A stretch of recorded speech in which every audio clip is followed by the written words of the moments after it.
Dober dan, jaz vas pozdravljam na današnji novinarski konferenci, ki poteka v času mednarodnega srečanja slovenskega papirništva 2014. To je tradicionalni letni dogodek, na katerem se panoga srečuje, razpravlja o tekočem poslovanju. Letos smo pa še posebej uperjeni v prihodnost, v celo leto 2030-2050 na nivoju Evrope, medtem ko nas doma glede na napovedi vlade skrbi jutrišnji dan. 5 slovenskih papirnic spada med 37 največjih slovenskih izvoznikov. Slovenska papirna industrija, torej 6 papirnic, generira 700 milijonov prihodkov in pa 500 milijonov izvoza, torej pomemben deležnik slovenskega izvoza, na katerem stoji celotno slovensko gospodarstvo, ki letos pač generira pozitiven rast in s katerega si tudi vlada pač obeta pozitivno gospodarsko rast. Zdaj moram reči, da v času krize se je papirna panoga izkazala kot izredno stabilna, povečuje prihodke, ne odpušča zaposlenih, skratka je stabilna. To pa je rezultat velikih investicij v preteklem obdobju, veliko v svoje energetska postrojenja, zato da bi povečali svojo energetsko učinkovitost, zmanjšali vplive na okolje, kajti papirna branža je energetsko intenzivna, tega se zaveda, stroški energentov pač so zelo pomembni pri poslovanju. Omenila sem investicije. Od leta 2006 je v papirnicah bilo investiranih preko 260 milijonov evrov investicij. V Sloveniji so cene energentov dejansko primerljive s povprečjem v EU. Če govorimo o samih cenah energentov, pri plinu še rahlo odstopamo, pač so cene nekoliko višje. Vlada že od leta 2010 pač dviguje davke in prispevke na energente. Ne moramo trditi, da takšen trend ni prisoten tudi v drugih državah EU. Problem je v tem, da država ne skrbi za konkurenčnost določenih gospodarskih panog, torej ne ponuja spodbud energetsko intenzivnih podjetjem, kot se to dogaja v drugih državah članicah. Evropska unija generira različne inštrumente, kako se to pač da storiti, in dejansko smo v situaciji, ko slovenske papirnice prihajajo v stik s konkurenco v sosednjih državah, ki so bistveno manj obremenjene z davščinami in prispevki pri energentih kot slovenske. Tako slovenske papirnice plačujejo trošarino, tujini pač papirnice trošarine na elektriko ne plačujejo. Lani smo dobili dodatno veliko povečanje prispevka za OVE, tako pri elektriki kot letos tudi pri fosilnih gorivih. Zdaj v jesenskem času pa v bistvu nas skrbi napoved dodatnih velikih povečanj stroškov energentov zaradi kar 3 davščin, ki se obetajo. Ena od tega je CO2 dajatev, ki ga papirnice do sedaj kot ETS zavezanci niso plačevale. Če izračunamo, kakšna je obremenitev sledi za 6 papirnic v prihodnjem obdobju, če se ta davek dejansko uvede, gre za 4,4 milijone evrov dodatnih obremenitev. Poleg CO2 dajatve lahko pričakujemo dvig OVE prispevka, kajti država kljub obljubi v juniju, ko je bila sprejeta nova uredba, ni pravočasno prijavila sheme državne pomoči po smernicah, ki jih Evropska unija za to področje pač ponuja. Tretja zadeva, ki grozi in sledi, pa je prispevek za učinkovito rabo energije. Tudi tega prispevka so energetsko intenzivne dejavnosti od leta 2011 dalje oproščene. Sedaj pa bi pač po novem predlogu uredbe o energetsko intenzivne dejavnosti prav tako plačevale ta prispevek, ki pa se osnovi tudi za današnje plačnike skoraj za 100% dviga. Ne? Tako da celotna obremenitev dodatna pri vseh treh davščinah za 6 papirnic znaša 6,2 milijona evra, kar smatramo za uničujoče in dejansko bo imelo vpliv tudi celo na število delovnih mest v panogi. Zato v bistvu mislimo, da je prav, da nam država prisluhne v tem trenutku in v moji družbi so danes predstavniki 6 papirnic in predsednik panožnega sindikata Pergam, dr. Janez Posedi, prav tako pa tudi gospod Stele iz podjetja Belinka, ki je prav tako energetsko intenzivna in je pač eden od dobaviteljev papirne industrije.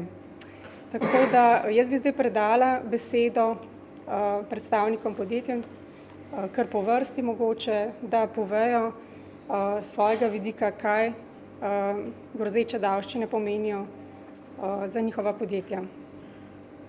Odločno protestiram v imenu podjetja, ki ga vodim, in zahtevam umik take politike v cilju verodostojnosti funkcioniranja politike, v cilju proklamacije, kaj vse bomo storili za to, da bomo gospodarsko rast obdržali, jo povečali in kaj vse bomo storili, da bomo pridobili tuja vlaganja. Naj podkrepim to z dvema dejstvama, ugotovitvama. Od 21,6 milijard evrov izvoza v letu 2013 je industrija prispevala 60%. 60%, to je hrbtenica slovenskega izvoza, gre na industrijo. 20 sektorjev, papirništvo je po svojem obsegu 8, torej nepomembni. Lastniška struktura v papirnicah je pretežno tuja. Tuji strateški partnerji so lastniki naših papirnic. Jaz ne bom rekel, da bodo odkorakali zaradi teh 6,6 milijonov evrov. Ne bodo. Mogoče bo kdo razmislil in pričel umikati svojo naložbo na način, ki mu bo prinesel najmanjše stroške. Tako se to dela. V vsakem primeru pa je tisti, ki je že leta ali desetletja lastnik nepremičnine in posla in podjetja v Sloveniji, prvi, ki ga potencialni zainteresirani vpraša, hej, kako pa je tam dol? Veste, kaj bo rekel tisti, ki običajno v več kot 50% govori nemško? Hände weg. To pomeni roke proč. Kaj ti? Birokrati in politika v državi, ko jim zmanjka denarja, pogledajo, kdo je še tisti, ki je do te mere solventen, da lahko nekaj plača, kje so prostori in kje je prostor, da se to naredi. Energetika je prikladen prostor. In pravzaprav sprejmejo zakonodajo, sprejmejo uredbo in denar vzamejo. In seveda, ne glede na to, kaj mi proklamiramo, kaj politika proklamira, kaj se vse napiše in prebavi v parlamentu ali na vladnih sobanah, to so odločujoče stvari. Torej, teh 6,6 milijonov ponavljam, ne bo nič naredilo posebej kritičnega, razen tisto, kar sem v uvodu rekel, nikakor pa ne bo prispevalo k tem, da Slovenija v družbi 28 narodov, če poenostavim, Evropske skupnosti, relativno prosperira. Nadalje bo nazadovala. Zdaj se pa vprašajmo, ali dejansko je to naša pot. Ali je to prava pot politike, politikov in vlade. Vračam se na začetek, zahtevam umik teh uredb. Hvala. V imenu podjetja Paloma lahko samo pritrdim kolegu Rožiču, da smo prav tako zgroženi nad dejstvom, da nam država poslabšuje našo konkurenčnost na trgu in predvsem v regiji. V regiji se namreč soočamo z konkurenti, ki delujejo v popolnoma drugačnih, bolj prijaznih okoljih. Naš izvoz je 85%, nastopamo v večini na jugovzhodnih trgih, kjer so že v osnovi energenti cenejši, delovna sila cenejša, davčna politika ugodnejša in države, ki bi pravzaprav morale biti in bi morala biti Slovenija za vzgled, zdaj pravzaprav mi v gospodarstvu stopicamo za njimi. Zdaj, kaj to konkretno pomeni za Palomo?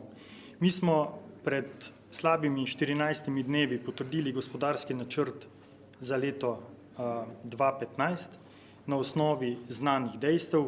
Moram reči, da smo v zadnjem letu celovito začeli za prenovo našega poslovnega modela. Ta poslovni model zdaj kaže neko vzdržnost in pa razvojno naravnanost, podjetje ima potencial in pravzaprav po nekaj dni po sprejetju gospodarskega načrta nas država, ki bi morala v osnovi skrbeti za stabilno poslovno okolje, preseneti z dodatnimi obremenitvami. Glede na to, da seveda smo zavezani za doseganje pozitivnih poslovnih rezultatov in da smo zavezani tudi za razvoj podjetja, v upravi ne vidimo druge možnosti, kot da bomo to povečanje davkov iskali kompenzacijo na številu zaposlenih v podjetju. In to je to, kar nas vse skupaj najbolj skrbi. Pravzaprav smo prepričani, da na ta način vračamo žogico državi in da pobrane dajatve, ki bodo na eni strani šle na račun više obdavčene in obremenjene energije, se bo potem posredno vračalo v številu zaposlenih v našem podjetju. Naj omenim še to, da je podjetje po več letih prvič v letu 2014 zelo aktivno zaposlovalo, prav zaradi tega, ker smo seveda videli perspektivo v obstoječi lokaciji. Za to lokacijo in za načrte, ki jih ima družba, sedaj aktivno iščemo kapital na trgu in navezal bi se na dejstvo, ki ga je tudi gospod Rožič izpostavil. Bojim se, da bo zelo težko prepričati vlagatelje, da vložijo v slovensko podjetje svoj lasten kapital ob tako nepredvidljivih okoliščinah v gospodarstvu in pa v politiki. Vidimo, da se pravzaprav njihovo stališče spreminja neprestano in deklarativno izjavljajo, kako nas bodo podpirali, kako bomo krepili industrijo, na drugi strani pa nam jemljajo razvojni potencial. Za podjetje Vipa Fiden Krško moramo reči, da vsakršna dodatna obremenitev v naslednjem letu dejansko ni sprejemljiva. Podjetje Vipa Fiden Krško zaposluje 500 ljudi, ustvari 100 milijonov evrov letnega prihodka in 85% prihodkov ustvari na tujem trgu. Od leta 2010 do danes so se nam dajatve na področju energentov povišale za 33% in trenutno predstavljajo cirka 11% ustvarjene bruto dodane vrednosti podjetja. S tem povišanjem, ki nam ga napoveduje za leto 2015, se pravi uvedba dajatev na CO2 in pa učinkovito rabo energije, se te dajatve nominalno povišajo za 2 milijona evrov. To dejansko pomeni cirka 25% ustvarjene bruto dodane vrednosti. In v bistvu s takimi stroški dejansko postajamo izredno nekonkurenčni. Dejansko moram povedati, da proizvodnja v Krškem, proizvodnja papirja je dejansko sodi v segment grafičnih papirjev, ker je že tako, bom rekla, tržni segment izredno pod vplivom zmanjšanja povpraševanja in je konkurenčen boj na trgu izredno trd.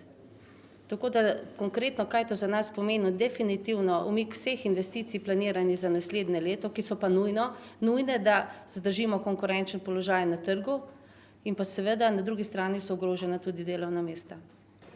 Smo v 100% tuji lasti, že več kot 24 let, ustvarimo 90 milijonov prometa, 96% tega izvozimo po celem svetu.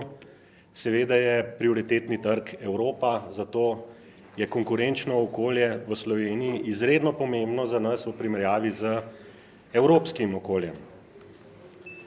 Lani smo investirali 12 milijonov evrov v nov premazni agregat in se začeli z lastnikom pogovarjati o potencialnih možnostih, ki jih papirnica Vevče v okolici Ljubljane ima. In potem neverjetno pride ta novica, za katero so naši lastniki zelo hitro obveščeni in dobiš občutek, da se izmikajo nadaljnjim pogovorom o potencialu razvijanja lokacije papirnica Vevče naprej. Neverjetno, da to sploh lahko pride, ko nam naši politiki trosijo vsak dan, kako bojo izoblikovali slovensko gospodarsko okolje tujim investicijam zanimivo. En tak ukrep, ki se je zgodil zdaj, zapre vrata za nekaj let potencialnih možnosti za razpravljanje o potencialu razvijanja tovarn na našem mestu. To ni škoda, ki se naredi danes za jutri. Kot je rekel kolega Rožič, Hendevek pomeni, čakamo, da se stabilizira. Koliko časa bodo čakali? Odvisno od njih, ampak zadeva gre v boljša poslovna okolja, mi potegnemo takrat, ko. Ne bojo selili jutri, tudi jaz sem prepričan, da ne bojo, ampak ustavljale se bojo investicije, prepuščeni bomo stagniranju, dokler bo tehnologija še preživela določene zadeve, smo še lahko živi. Na dolgi rok absolutno ne. Povečane dajatve za papirnico Vevče pomenijo 600 000 evrov. To je več kot enomesečna plača našim zaposlenim. Če bojo uresničene, srčno upam, da ne, naj grem pred zaposlene in povem, država vam je z davki odnesla enomesečni dohodek. Mislim, da je nepošteno do naših zaposlenih, nepošteno do naše industrije, da se s takimi ukrepi gasi stvari, ki bi jih morali rešiti na drugačen način. Seveda se postavlja vprašanje, kako rešiti na drugačen način. Mi ne moramo v Sloveniji zapraviti več kot zaslužiti.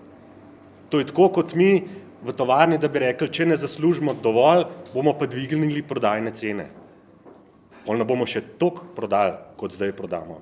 Treba je biti racionalnejši, uspešnejši, ustvarjati več, delati na tem. Ne za takimi ukrepi tlačiti dol še tisto malo nas, kar nas je, ki se poskušamo uveljaviti v tem konkurenčnem okolju. Jaz bi rad dodal mogoče še, da kapital seveda vseh ostalih papirniških hiš tukaj prihaja iz Evrope. Naš kapital prihaja z Bližnjega vzhoda. Za njih je Evropa še toliko bolj neznana žival in posebej Slovenija kot takšna. Oni so stopili v lastniško strukturo letos. V tem času dobrih 10 mesecev poslovanja so žal doživeli veliko negativnih izkušenj, predvsem strani politike. Kot sami veste, verjetno je bil sprejet zakon za razvoj Posavja, občin, ki so tam, bom rekel, podhranjene, nerazvite. Na osnovi tega sprejetega zakona so se dale obljube, na osnovi teh obljub so se zaposlili delavci iz zelo težko zaposljivih regij. Mi smo letos zaposlili 250 novih ljudi. Načrt je, da se v prihodnjem letu zaposli še 150 novih ljudi. V letošnjem letu predvidevamo realizacijo okrog 25 milijonov evrov.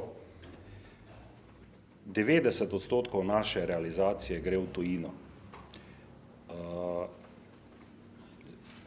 Če kdo misli iz politike, da je to možno, pa večkrat se čuje, ja pa dvignite cene, ne? Moram žal razočarati vse na tem mestu, če bi to bilo tako enostavno dvigovati cene, bi mi to že naredili verjetno davno prej. Ne? Pritisk je celo v nasprotno smer, cene se spuščajo iz leta na leto, ne da se dvigujejo. Kljub temu, da energenti, posebej v Sloveniji, grejo v obratnem trendu. Ne? In zdaj seveda razložiti lastniku, kako bo nemogoče doseči 40 milijonov, koliko je poslovni načrt za prihodnje leto v takih pogojih poslovanja, ob temu, da mu moraš vsaki mesec znova povedati, zakaj prispevkov, denarja, ki ga država obljubila, ni, je pa seveda drug problem in jaz žal tudi ne poznam in ne vidim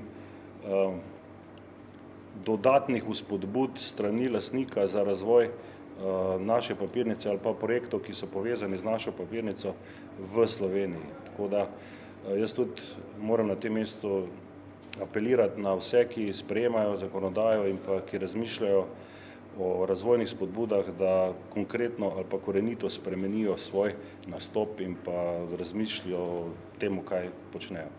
Moji predhodniki so povedali v glavnem že vsa dejstva, kar se tičejo proizvodne papirja v Sloveniji.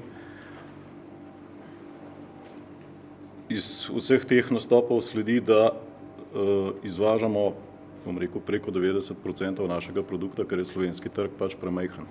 To pomeni, da konkuriramo na svetovnem trgu, ne samo na evropskem trgu, ne samo na vzhodnem trgu, na balkanskem trgu, ampak na svetovnem trgu, kjer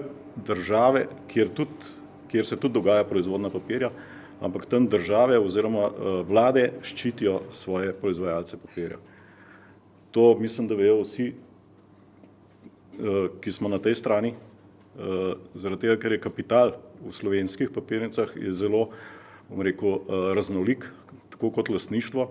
Naša papirnica je še vedno v 100% slovenski lasti.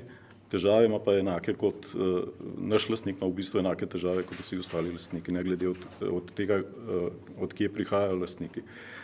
Papirnica Goričane je papirnica z najdaljšo tradicijo izdelave papirja v Sloveniji. In kot vsi dobro veste, smo zdajle v programu finančnega prestrukturiranja, v katerem imamo določene obveze, ki jih moramo izpolnjevati. Kolegi pred mano so že omenili, da so že tudi naredili letne plane za naslednje leto. Tudi mi smo ga naredili. Ta letni plan bazira na nekih kazalcih iz preteklega leta in letošnjega leta in nekimi, bom rekel, optimističnimi načrti za prihodnje leto. Ko sem predstavil na kolegiju, kaj se obeta glede novih dajatev, je omizje onemelo.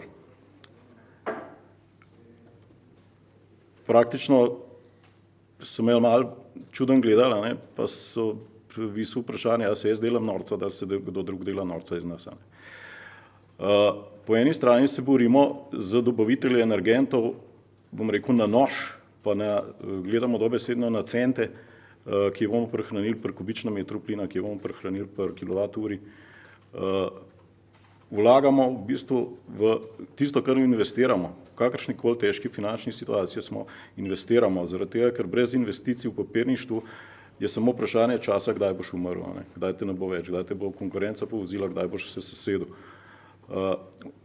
V zadnjih letih imamo naše investicije, bom rekel, usmerjene v, bom rekel, učinkovito izrabo energentov, ravno kar zaključujemo investicijo v nov parni kotel, ko smo ga sfinancirali sami, zaradi tega, ker se je pokazala finančna konstrukcija takšna, da ne rabimo nekega botra za to in da smo sposobni to sami narediti, ker bi mogli to prinesti neke prihranke na energetski strani zdaj, z vsemi temi borbami, z vsemi temi prihranki, ki smo jih ustvarjali ne samo pri nas, v vseh papirnicah.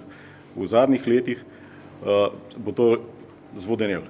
V bistvu nam bo padel praktično ves ta trud v vodo, celo nasprotno.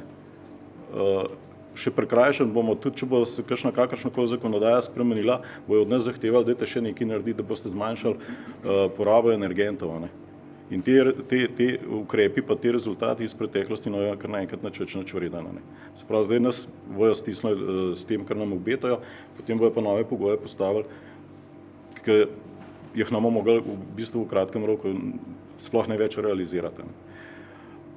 Tudi pri nas, jaz sem oziroma smo naredili na hitro kalkulacijo, kaj to pomeni konkretno za našo tovarno, to pomeni slab milijon dajatev na leto več. Po drugi strani pa, bom rekel, dobički v papirništvu niso več kura, ki nese zlata jajca, ampak se dejansko preštevajo te dobički tam, bom rekel, na evre, ne na milijone evrov. In zaradi tega, če pa po drugi strani govorimo, da nas bo pa za milijon evrov pa nekdo po žepu udaril, je pa samo vprašanje časa, če bomo lahko preživeli. In če ne bomo preživeli, tukaj ne govorimo samo o 220 zaposlenih, ki jih imamo pri nas v tovarni, v drugih tovarnah jih je še več.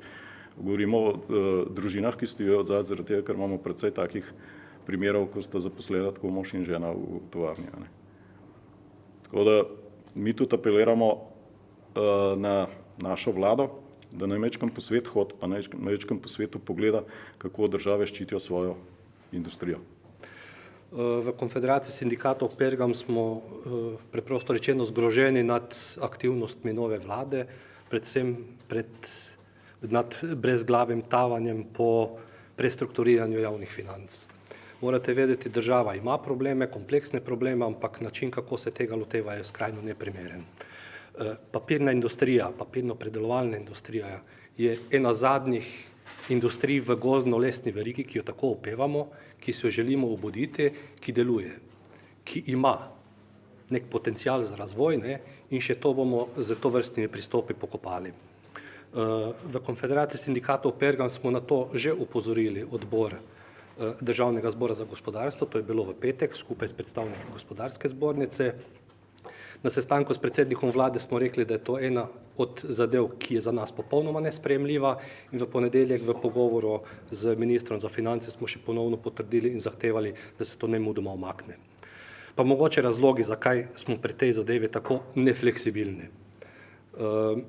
Če boste pogledali podatke za to dejavnost, boste ugotovili, da so imeli nekaj čez 7 milijonov letos dobička vse papirnice, ta dodaten davek bi pa odnesel več kot polovico tega dobička.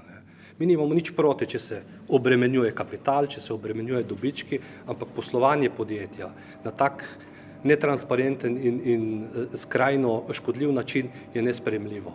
Morate vedeti, da obseg sredstev, ki si jih vlada ali pa država nekako načrtuje v tem bazenu, znaša preko 2000 evrov na zaposlenega. Če mi pridemo s takim predlogom za dvig, bojo si rekli, da smo nori. Država pa ali pa nek minister, ki mu probaš dopovedati, da to nesprejemljivo, da to ne gre, da to ne prenese, pa se na to požvižga. Zato pri nas za to vrstne ukrepe ni nobenega razumevanja in mi bomo zanesljivo vse storili, da ta delovna mesta ohranimo. Pa še več, mi zahtevamo, da se ta sektor razbremeni, ker je neprimerno obremenjen, kar se tiče energentov. Pa naj se to trošarine ali pa nove potnine ali pa zadeve, ki jih zaračunavajo podjetja, zato da omogočijo dotok plina ali pa elektrike. Enostavno tega ta delovna mesta ne prinesejo in ta industrija tega ne prinese. Je pa to, bom ponovil, eden pomembnih stebrov slovenske gozdno-lesne verige in kazalo bi v bistvu ta segment še podpreti in privabiti kakšne tuje vlagatelje v segment proizvodne celuloze ali kaj takega, torej ukrepiti ta sektor. Ker imamo tu potencial, ker smo v tem tradicionalno prisotni stoletja in zato še enkrat poziv, da vlada nemudoma umakne vse to z mize in da se z novim letom najdejo še kakšne druge razbremenitve v tem sektorju, ki ima potencial tudi za prihodnost. Hvala. Pridružujem se mnenju vseh kolegov in tudi jaz protestiram in pa hkrati apeliram na vlado, da naredi nekaj za industrijo. Tudi naša industrija, prihajam iz skupine Helios, večino svojih produktov izvozi. Konkretno naša firma Belinka Perkemija 90% produktov izvozi. Če to gledamo iz luči novega lastnika, ki smo ga lansko leto dobili, je to popolnoma nesmiselno in pa neustrezno. Vlada se je lansko leto odločila, da proda 15 podjetij, eno od njih smo bili mi in bom rekel, da v tem kratkem času, ker so oni naši lastniki, smo se veliko naučili, kako obvladovati stroške, kako prideti do nekih pozitivnih rezultatov. V preteklem letu smo bili negativni, v začetku leta smo se odločili, da bomo zmanjšali tudi število zaposlenih za 10%, in za letošnje leto nam kaže dobro, da bomo prišli z pozitivnim rezultatom skozi. Smo zelo energetsko intenzivno podjetje, 28% naših prihodkov predstavljajo stroški energije, večina zemeljski plin in pa elektrika. Zračunali smo, da bi tam tele dodatne obremenitve odnesle cirka 270 tisoč evrov naših prihodkov. To pa pomeni več kot 2 mesečni plači vseh zaposlenih v podjetju. Lahko si predstavljate, kaj to pomeni za naše podjetje. Smo dobavitelj papirni industriji. Papirna industrija troši velike količine našega produkta. In samo taki kupci našo visokotonažno industrijo lahko podpirajo. Na drugi strani je pa konkurenca v tujini in teh obremenitev nima. Predstavljajte si, kaj pomeni to za Belinko Perkemijo v naslednjem letu. Lastnik ne bo razmišljal o preselitvi, ker naše tehnologije se ne da seliti, ampak rezultat je na dlani. Zato še enkrat apeliram vlado, da razmisli, kaj počenja in kako bo živela naprej celotna država.